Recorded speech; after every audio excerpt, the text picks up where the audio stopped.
ဒီနေ့မှာတော့တို့လေးစိတ်ဝင်စားစရာကောင်းတဲ့ကြောင်းရတစ်ခုကိုပြောပြချင်ပါရဲ့အဲ့ဒါကတော့ကိုရီးယားဖန်တီးနိုင်စွမ်းကိုအပြည့်အဝဖော်ထုတ်နိုင်ဖို့ကူညီပေးမဲ့နီလန်တစ်ခုပေါ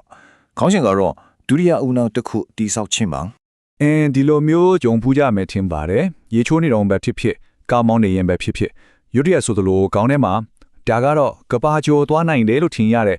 idea ကောင်းတစ်ခုပေါ်လာတယ်ဒါပေမဲ့ခဏနေတော့အဲ့ဒီတွေးတာဘယ်စီရောက်သားမှန်းတော့မသိတော့လုံးဝကိုလေထဲမှာအငွေ့ပြန်သွားသလိုပါပဲအဲ့လိုကိုယ့်ရဲ့တန်ဖိုးရှိတဲ့တွေးခိုဒီပျောက်သွားတဲ့ခံစားချက်ကလေတကယ်ကိုပင်လေကန်းဆက်မှာအပင်ပန်းခံဆောက်ထားတဲ့တန်းတန်းတော်လေးတစ်ခုကိုဝုန်းခနဲ့လာရိုက်ပြီးမျောပါသွားတာကိုကြည့်နေရသလိုပဲတကယ်နဲ့မျောဖို့ကောင်းလဲဆိုတော့ဘာကြောင့်များဒီလိုဖြစ်နေရတာလဲတကယ်တော့လေပြဿနာကကျွန်တော်တို့စီမှာအချက်လက်တွေမရှိတာ idea တွေမထွက်တာမဟုတ်ဘူးအမှန်ဆိုလိုတာထက်တောင်ပိုနေသေးတယ်အဓိကပြဿနာကအဲ့ဒီတန်ဖိုးရှိတဲ့အချက်လက်တွေအတွေးခေါ်ကောင်းတွေကကိုရီးယားလုံးရှုပ်နေတဲ့အချိန်တို့ချက်ချင်းချရလို့မရတဲ့အချိန်တွေမှာမှတက်တိုက်ဆိုင်ဆိုင်ရောက်လာတတ်တာပဲကောင်းပြီတရှင်အဲ့ဒီလိုအချိန်အခါမဟုတ်ပေါ်လာတတ်တဲ့အတွေးတွေကိုလုံးဝမပြောက်သွားအောင်ပြောလိုအပ်တဲ့အချိန်မှာလွယ်လွယ်ကူကူပြန်ရှာလို့ရအောင်လုပ်ပေးနိုင်မယ်နီလန်ကောင်းတစ်ခုရှိပါတယ်အဲ့ဒါကတော့ဒုတိယဦးနောက်ပါပဲဆိုတော့ဒုတိယဦးနောက်ဆိုတာဘာလဲအလွယ်ဆုံးပြောရရင်လေဒါဟာကျွန်တော်တို့ရဲ့တကက်ဦးနောက်ကိုကူညီပေးမဲ့ပြင်ပက digital စနစ်တစ်ခုပေါ့ကိုယ့်အတွက်အရေးကြီးဆုံးတန်ဖိုးရှိဆုံးအသိပညာတွေအချက်လက်တွေအားလုံးကိုစနစ်တကျတင်စီပေးထားမဲ့ကိုပိုင်ဘ ഹു ဒရဘန်တိုက်ကြီးတစ်ခုရှိနေတယ်လို့မျိုးပဲစဉ်းစားကြည့်လိုက်နေတိုင်းကျွန်တော်တို့စီကိုနေရာပေါင်းစုံကနေအချက်လက်တွေကရေလိုဝင်လာနေတာဟုတ်တယ်မလားဖတ်လိုက်တဲ့စာအုပ်တွေစောင်းမားတွေကိုယ်တိုင်ရေးထားတဲ့မှတ်စုတွေ social media ပေါ်က post တွေအစုံပဲဒုတိယဦးနောက်ကအဲ့လိုနေရာနံမှာပြန်ကျဲနေတဲ့အရာအားလုံးကိုတနေရာထဲမှာစူးစီးပေးတယ်အဓိကအချက်ချကြတဲ့နေရာတစ်ခုလို့အဲ့လိုလုပ်ပေးပါတယ်ဒီစနစ်ရဲ့အကောင်းဆုံးအချက်ကပါလဲဆိုတော့လေ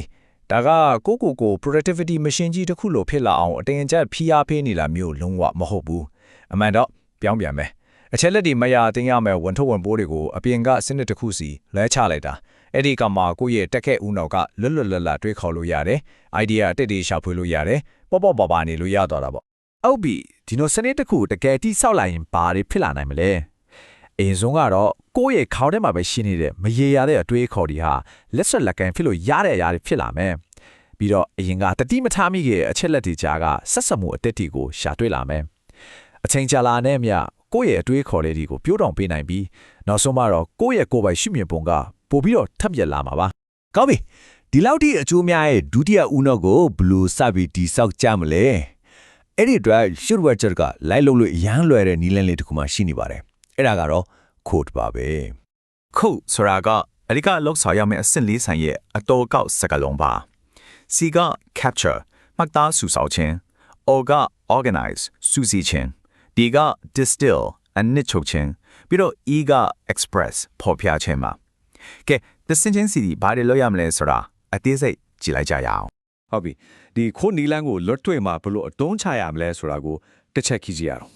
်ပထမဆုံးအဆင့်ကတော့ capture မှတ်သားစုစုဆောင်ခြင်းပေါ့ဒီမှာအရေးကြီးဆုံးအချက်ကတွေးသမျှအရာအားလုံးကိုလိုက်ပြီးသိနေဖို့မဟုတ်ဘူးဆိုတာပါပဲအဓိကကိုယ့်ရဲ့စိတ်ကိုလာပြီးထီမှန်တဲ့ဒါစိတ်ဝင်စားစရာပဲလို့ထင်မိတဲ့ဒါမှမဟုတ်အန်အောသွားစေတဲ့အချက်လက်တွေကိုပဲရွေးပြီးသိသိရမှာပါကိုယ်ပိုင်ဖြစ်တိုင်းမှုတယောက်ကအကောင်းဆုံးပစ္စည်းတွေကိုပဲရွေးပြတယ်လို့မျိုးမင်းတို့လေဒါက theory တက်မဟုတ်ဘူးเนาะကဘာကျော် foundation လေးကိုကြည့်လိုက်ရင်ဒီလိုပြင်ပ system တွေကိုအမြဲတမ်းသုံးကြတာကိုတွေ့ရမှာပါဥပမာ Taylor Swift ဆိုရင်သူ့ရဲ့ကဘာကျော်သချင်းစာသားလေးကိုဖုန်းထဲက notes app မှာပဲရေးတာလူရှင်တော်ကြီး Jerry Cypher ဆိုရင်လည်းသူတွေးမိသမျှဟာသားလေးတွေတိုင်းကို according folder ကြီးတစ်ခုထဲမှာစနစ်တကျတင်ထားခဲ့တာပါတချင်းရေးဆရာတွေကြော်ညာသမားတွေလည်းဒီလိုပါပဲဒုတိယအဆင့်ကတော့ organize စုစည်းခြင်းပါဒီအဆင့်ကိုနားလည်ဖို့အကောင်းဆုံးဥပမာကမိဖို့ကြောင့်ပဲမိဖို့ကြောင့်တစ်ခုကိုစဉ်းစားကြည့်လိုက်လေပစ္စည်းတွေကိုအမျိုးအစားအလိုက်ဥပမာဟင်းတီဟင်းရွက်တွေချီတနေရအသားတွေချီတနေရထားတာမျိုးထဲချက်ပြတ်တဲ့အခါအလွယ်တကူယူသုံးလို့ရအောင်စီစဉ်ထားတာများတယ်ဓာတ်တွေစင်တီတုံးတွေကတနေရဟင်းခတ်အမွှေးကြိုင်တွေကမိဖို့နားမှာအဲ့လိုမျိုးပေါ့အဲ့ဒီမိဖို့ကြောင့်လို့ပါပဲကိုသိမ်းထားတဲ့အချက်လက်တွေကိုဒါကဘယ်စာအုပ်ကရတာဒါကဘယ် website ကဆိုပြီးသူတို့ရဲ့အရင်အမြက်အလိုက်စူးစီးတာထက်ပိုကောင်းတဲ့နည်းကဒီအချက်လက်ကိုငါဘယ် project အတွက်သုံးမှာလဲဘယ်လိုအသုံးချမှာလဲဆိုတော့ရည်ရွယ်ချက်ပေါ်မူတည်စူးစီးတာကပိုထိရောက်ပါတယ်အဲ့လာမှတကယ်လို့အတဲ့ချိန်မှာပြန်ရှာရတာအရင်လွယ်သွားမှာပါကဲတတိယအဆင့်က distill အနှစ်ချုပ်ခြင်းပါဒါကဘာလဲဆိုတော့ကိုသိမ်းထားတဲ့မှတ်ဆိုတွေစောင်းမတွေကိုအနာဂတ်ကကိုယ့်အတွက်ပြန်ဖတ်တဲ့အခါ အချိန်ကုန်တက်တာပြီးအလွယ်တကူနားလည်နိုင်အောင်အဓိကအချက်တွေကိုပဲပြန်ပြီးထုံးနှုတ်အချင်းချုံထားတာမျိုးပါကိုယ့်ရဲ့အနာဂတ်အတွက်ကြိုပြီးအလုပ်ရှုပ်တက်တာအောင်လုပ်ပြီးထားတာပေါ့ဒီနေရာမှာဒေါ်လာလေးစိတ်ဝင်စားဖို့ကောင်းတဲ့အတွေးအခေါ်တစ်ခုရှိတယ်အနစ်ချုပ်တယ်ဆိုတာအရာအလုံးကိုအကုန်မှတ်မိနေအောင်ကြိုးစားတာမဟုတ်ဘူးတဲ့အမှန်ကအရေးမကြီးတဲ့အချက်တွေကိုတတ်နိုင်တယ်မြအမေ့ပြီးတကယ်ကိုတန်ဖိုးရှိတဲ့အရွှေအစမ်းနာလေးတွေလို့အချက်တွေကိုပဲပေါ်လွင်လာအောင်လုပ်တယ်ဒီလည်းတစ်ခုပါတယ်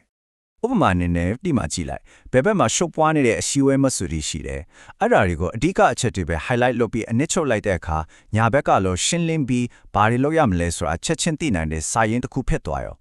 ဒါဟာ distill လုပ်ခြင်းရဲ့အစွမ်းပါပဲ ကဲနောက်ဆုံးအဆင့်ကိုရောက်လာပါပြီအဲ့ဒါကတော့ express ပေါ်ပြခြင်းပါဒီအဆင့်ကတော့ကျွန်တော်တို့အပင်ပန်းခံစုဆောင်စုစည်းအနစ်ချုပ်ထားတဲ့အသိပညာတွေအားလုံးကိုအသုံးပြုပြီးလက်တွေ့မှာအရာတစ်ခုခုဖြစ်ဖန်တီးထုတ်ဖော်တဲ့အဆင့်ပါပဲဘာလို့လဲဆိုတော့ဒုတိယဦးနှောက်ရဲ့အစုံစုံပန်းတိုင်ကအသိပညာတွေကိုစုထားတဲ့စာချီတိုက်ကြီးတစ်ခုဖြစ်နေဖို့တတ်တတ်မဟုတ်ပါဘူးအဲ့ဒီအသိပညာတွေကိုရင်းတည်ပြီးအသက်တော်အရာတွေကိုဖန်တီးနိုင်တဲ့သူ information consumer ကနေ creator တယောက်ဖြစ်လာဖို့ပါပဲဒီ code ဆိုတဲ့ system တစ်ခုလုံးကိုပြန်ကြည့်လိုက်ရင်လေဒါဟာတကယ်ဖန်တီးမှုဖြစ်စဉ်ရဲ့တဘာဝအတိုင်းပဲဆိုတာတွေ့ရပါလိမ့်မယ်ပထမဆက်ဒီဖြစ်တဲ့ caption နဲ့ organize က